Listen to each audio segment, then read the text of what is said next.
पिंपळनेर नगर परिषदेत शिवसेना आणि भाजप आमने सामने येणार आहे। पिंपळनेर नगराध्यक्ष पदासाठी शिवसेनेकडून उमेदवारी दाखल झाली आहे। ललिता गायकवाड शिवसेनेच्या उमेदवार आहेत, तर ललिता गायकवाड यांचं जोरदार शक्ती प्रदर्शन सुरू झालं। सर्व 20 जागांवर शिवसेनाच निवडून येईल, शिवसेनेचाच विजय होईल असं मंजुळा गावित यांनी म्हटलंय। पिंपळनेर शहरातील विकास कामांच्या जागेवर नगराध्यक्ष पदासह नगरसेवक पदाच्या 20 जागांवर शिवसेनेचाच विजय होईल असा विश्वास आमदार मंजुळा गावित यांनी व्यक्त केलाय। दुसरीकडे पिंपळनेर नगर परिषदेच्या नगराध्यक्ष पदाच्या निवडणुकीत महायुतीतील शिवसेना आणि भाजप आमने सामने लढणार असल्यानं निवडणूक चांगलीच रंगतदार होणार आहे।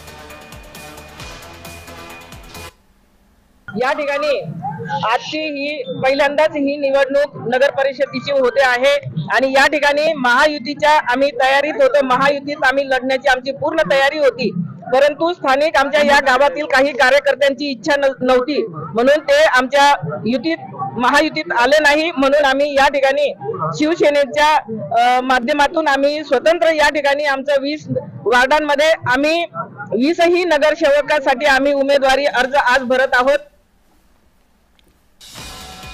आणि याचाच आढावा घेतलाय आमचे प्रतिनिधी तुषार परदेशी यांनी।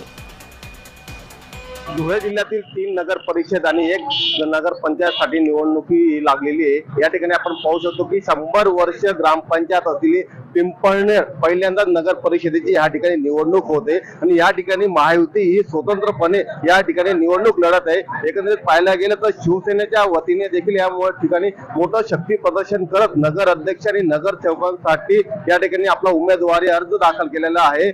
साक्रीच्या आमदार मंजुळा गावित यांच्या नेतृत्वामध्ये या ठिकाणी पिंपळनेर नगर परिषदेची निवडणूक होऊ वाटलेली आहे। विकासाच्या जोरावरती या ठिकाणी आपल्या नगराध्यक्ष आणि नगरसेवक या ठिकाणी निवडून येतील असा विश्वास या ठिकाणी आमदार मंजुळा गावित यांनी व्यक्त केला आहे। एकंदरीत पाहायला गेलं तर धुळे जिल्ह्यातील शिंदखेडा, शिरपूर आणि दोंडाचा या ठिकाणी भाजपाचं वर्चस्व राहिलेलं, मात्र पिंपळनेर नगर परिषद ही पहिल्यांदाच होऊ घातली असल्या कारणामुळे या ठिकाणी मोठी चुरशीची या ठिकाणी निवडणूक होणार आहे। एकंदरीत पाहायला गेलं भाजप हा वेगळा उमेदवार या ठिकाणी आपला हा उमेदवारी अर्ज दाखल करणार आहे आणि या ठिकाणी नक्कीच शिवसेनेच्या वतीने देखील नगराध्यक्ष पदाचा उमेदवार या ठिकाणी उमेदवारी अर्ज दाखल केला आहे। परदेशी जय महाराष्ट्र न्यूज धुळे।